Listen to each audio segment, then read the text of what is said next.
नमस्कार प्यारे दोस्तों, मैं राहुल कुमार आपका स्वागत करता हूं Vidyasagar GK GS YouTube channel पर। प्यारे साथियों, जितने भी छात्र बिहार एसएससी इंटर लेवल और बिहार एसएससी कार्यालय परिचारी के एग्ज़ाम देने वाले हैं, तो ये इस वीडियो को आप पूरा ज़रूर देखिएगा, ठीक है। तो इसमें बिहार के जितने भी एग्ज़ाम्स वनडे एग्ज़ाम्स हैं, तो इस वीडियो को आप ज़रूर देखिएगा और आप हमसे वादा कीजिए कि ये वीडियो को आप पूरा एक बार ज़रूर देखिएगा, ठीक है। तो ये प्रैक्टिस सेट नंबर 1 है। तो चलिए इस प्यारे से शानदार सेशन को स्टार्ट कर दीजिए। अभी तक आपने चैनल को सब्सक्राइब नहीं किया है तो जल्दी से इस चैनल को सब्सक्राइब कर दीजिए, ठीक है। तो चलिए इस शानदार सेशन को स्टार्ट करते हैं और देखते हैं पहला सवाल, ठीक है। ये रहा, निम्नलिखित में से किस क्रांतिकारी पर तिरहुत षड्यंत्र का मुकदमा चलाया गया था?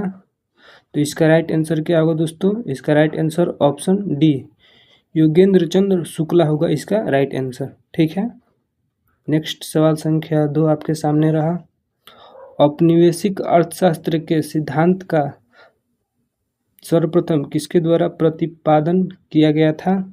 तो इसका राइट आंसर क्या होगा दोस्तों? ऑप्शन ए दादा भाई नौरोजी के द्वारा अर्थशास्त्र के सिद्धांत को प्रतिपादन किया गया था, ठीक है।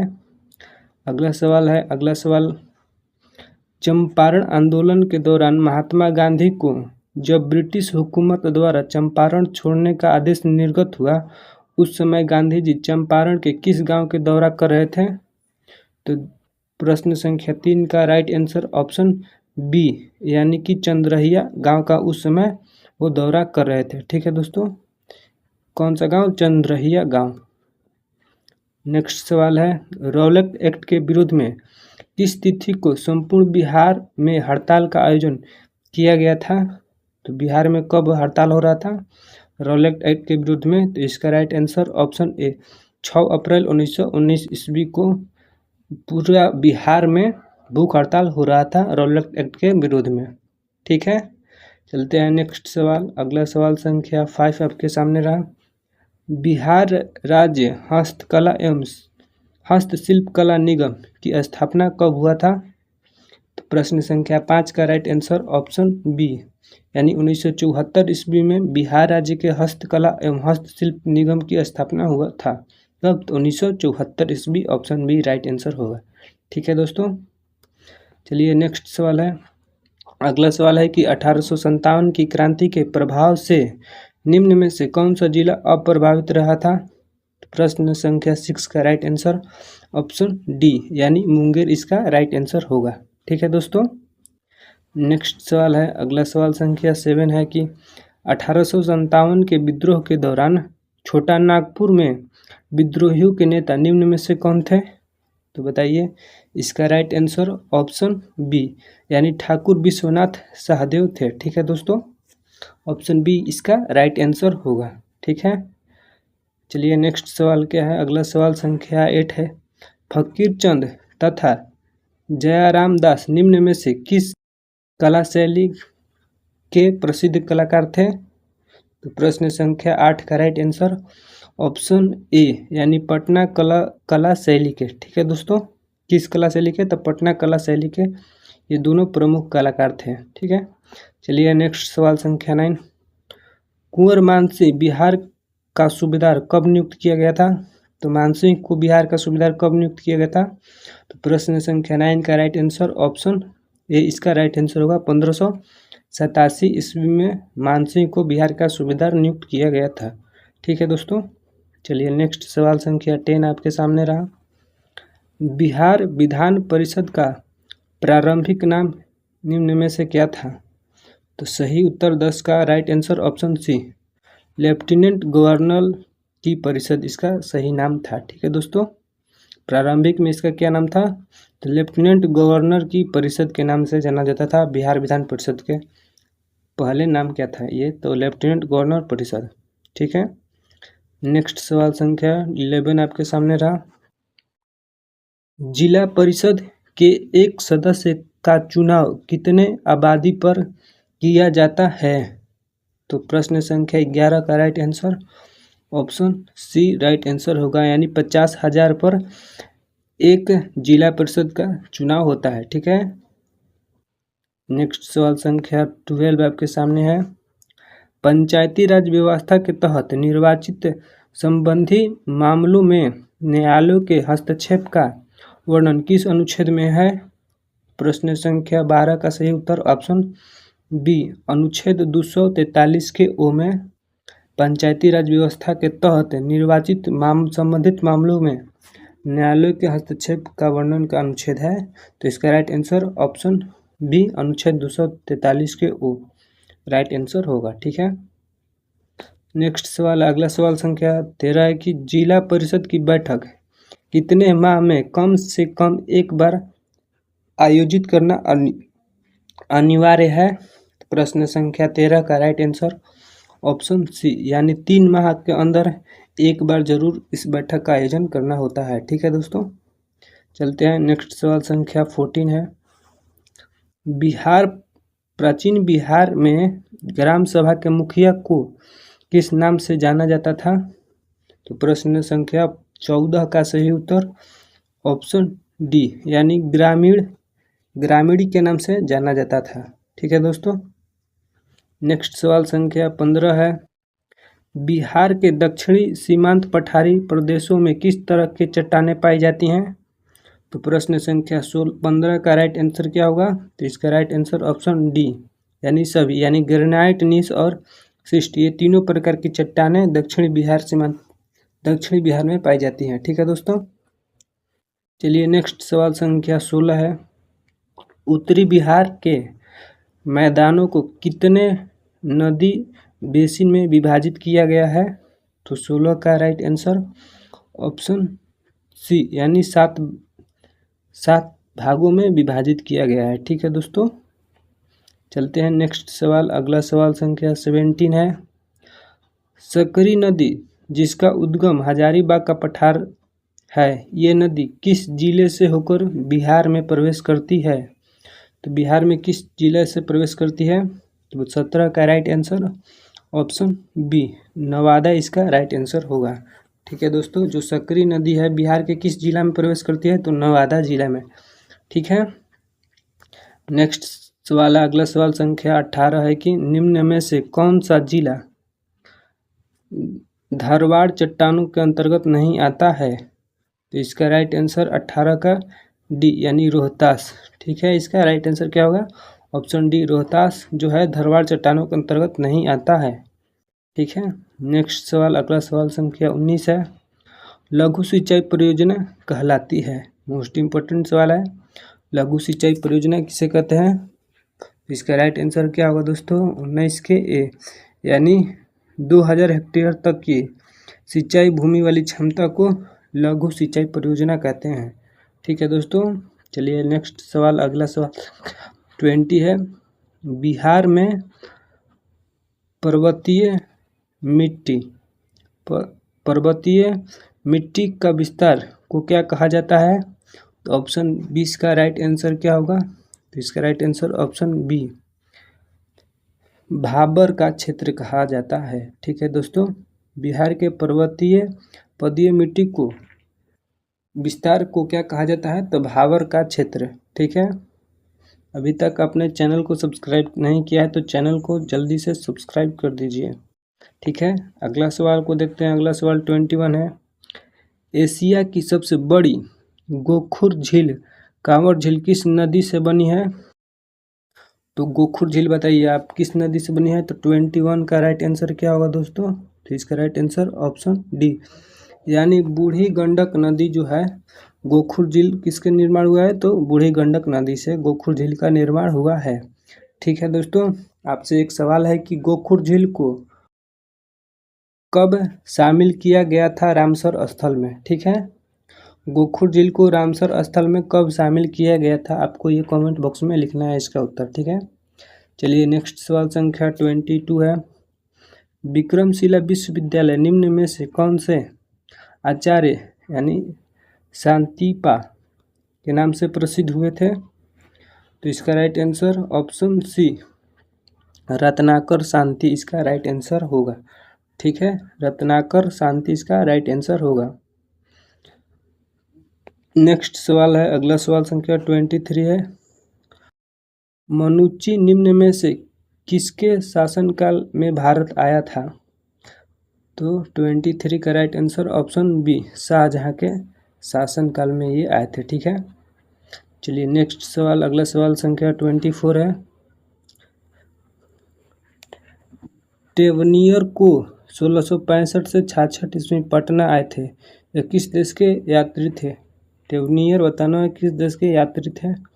तो 24 का राइट आंसर ऑप्शन सी, यानी फ्रांस इसका राइट आंसर होगा। ठीक है दोस्तों, टेवनियर कहाँ के थे? टेवनियर तो फ्रांस के थे। ठीक है, नेक्स्ट सवाल है कि थियोडोर सूरीन की अध्यक्षता में आदिवासी महासभा का गठन कब हुआ था?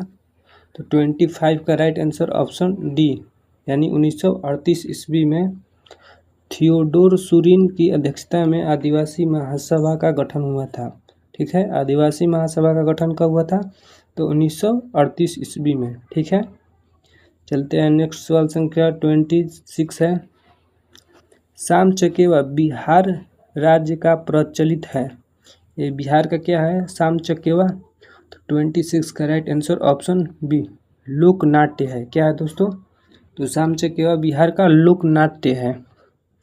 अगला सवाल संख्या 27, निम्न में से कौन सा मधुबनी चित्रकला का एक प्रसिद्ध चित्रकार थे? तो 27 का राइट आंसर ऑप्शन डी, यानी भारतीय दास थे। क्या थे? भारतीय दास थे। मधुबनी चित्रकला एक प्रसिद्ध चित्रकार कौन थे? भारतीय दास। ठीक है, अगला सवाल संख्या 28, बाबा बटेश्वर नाथ निम्न में से किसकी प्रमुख कृति है? तो 28 का राइट आंसर बताइए क्या होगा? तो इसका राइट आंसर आपको पता है, ऑप्शन डी, नागार्जुन का। इनकी प्रमुख कृति कौन से है? तो बाबा बटेश्वर नाथ। ठीक है, चलिए नेक्स्ट सवाल देखते हैं। अगला सवाल 29 है। बिहार में सदर अंजुमन ए हिंद नामक एक संस्था के संस्थापक कौन थे? बताइए इसका राइट क्या आंसर होगा? अंजुमन ए हिंद नामक संस्था के संस्थापक कौन थे दोस्तों? तो 29 का राइट आंसर ऑप्शन ए, मुंशी प्यारे लाल इसका सही उत्तर होगा। ठीक है, मुंशी प्यारे लाल इसका क्या होगा? राइट आंसर होगा, जिसने सदर अंजुमन ए हिंद नामक संस्था की स्थापना की थी। ठीक है, चलिए नेक्स्ट सवाल संख्या 30 है। पटना में महात्मा गांधी द्वारा अखिल भारतीय चरखा संघ की स्थापना कब की गई थी? महात्मा गांधी द्वारा अखिल भारतीय चरखा संघ की स्थापना कब की गई थी दोस्तों पटना में? तो 30 का राइट आंसर ऑप्शन डी, यानी 1925 ईस्वी में महात्मा गांधी द्वारा अखिल भारतीय चरखा संघ की स्थापना की गई थी 1925 ईस्वी में पटना में। ठीक है, चलिए नेक्स्ट सवाल, अगला सवाल 31 है। बिहार में पक्की सड़कें के नेटवर्क में कुल कितने श्रेणियों में वर्गीकृत किया गया है? तो 31 का राइट आंसर क्या होगा? तो इसका राइट आंसर ऑप्शन ए, यानी 4 भागों में इनको बांटा गया है। ठीक है, नेक्स्ट सवाल 32 है। बिहार में नाबार्ड किस क्षेत्र में अपनी भूमिका निभाता है? तो 32 का राइट आंसर ऑप्शन डी, लघु उद्योग, कृषि विकास और ग्रामीण उद्योग, ये तीनों इसका सही उत्तर होगा। ठीक है, अगला सवाल संख्या 33 है। राज्य सरकारी सहकारी बैंक निम्न में से किसके नियंत्रण में संचालित होती है? तो 33 का राइट आंसर ऑप्शन ए, यानी आरबीआई के तहत ये बैंक जो है सहकारी बैंक, उनका संचालन एवं नियंत्रण करता है। ठीक है, नेक्स्ट सवाल है 34, बिहार के किस प्रसिद्ध शासक को काकवड़ के नाम से जाना जाता है? तो 34 का राइट आंसर ऑप्शन सी, यानी काला सूप को काकवड़ के नाम से भी जाना जाता है। ठीक है, चलिए नेक्स्ट सवाल संख्या 35 है। मगध के किस शासक ने युद्ध में सर्वप्रथम रथमुसल तथा महाशिलाकंटक नामक गुप्त हथियार का प्रयोग किया था? तो 35 का राइट आंसर ऑप्शन सी, यानी अजातशत्रु ने ये दोनों युद्ध वाले हथियारों को यूज किया था, रथ, मूसल और महाशिला कंटक। ठीक है, तो अजातशत्रु होगा। ठीक है, चलिए नेक्स्ट सवाल संख्या 36 है। 6 ईसा पूर्व में निम्न में से कौन भारत का सबसे शक्तिशाली नगर राज्य था? तो 36 का राइट आंसर ऑप्शन ए, यानी मगध होगा। ठीक है, 6ठी शताब्दी ईसा पूर्व में, 6 ईसा पूर्व में सबसे शक्तिशाली राज्य कौन था? तो मगध था। नेक्स्ट सवाल 37 है। निम्न में से किस ग्रंथ में बिहार का स्थानीय लोगों का व्रात्य शब्द से संबंधित किया गया था? व्रात्य शब्द से किसका संबंधित था? तो 37 का राइट आंसर ऑप्शन बी, यानी पंचतंत्र को व्रात्य शब्द से संबंधित था। ठीक है, 38 अगला सवाल है। किस शासक ने स्वयं को लिच्छवी दैहित्र कहकर संबोधित किया था?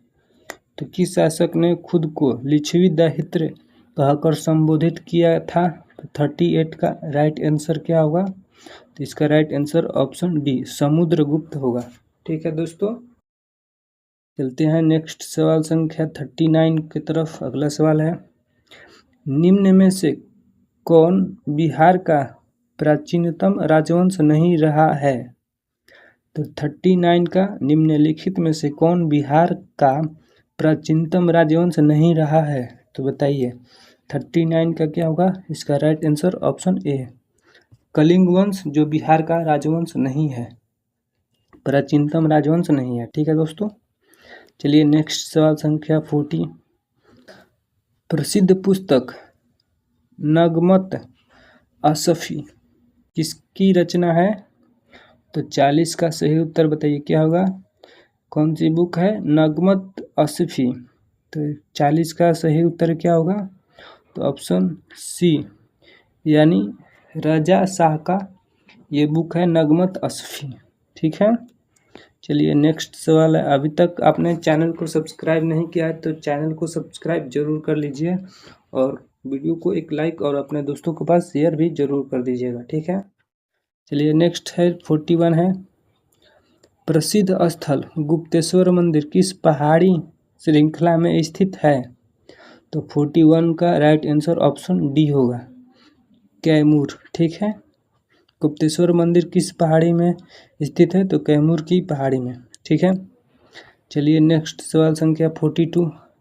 अल्पसंख्यक आयोग को कानूनी अधिकार प्रदान करने वाला देश का पहला राज्य कौन सा है?